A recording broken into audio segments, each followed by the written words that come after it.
One of the nice things about starting a company today is if you don't have that core group around you from a previous effort, from a previous job you've held, et cetera, there are so many fractional services out there for every piece that you need to do. So I can't overlook things like accounting and legal and HR. Those things you have to have them at some level.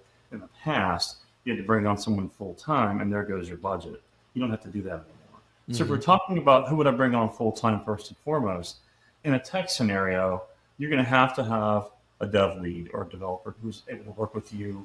And that person coming out of the gate, if they're going to work with you on a startup, they need to be somebody pretty special.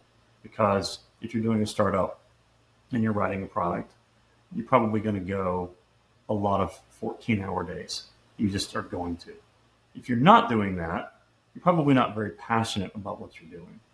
That's a different issue. I start with the tech side, but as fast as I can, I want to get into the sales side because you've got to get this thing stood up and generating revenue as quickly as you can. It doesn't mean the product has to be perfect.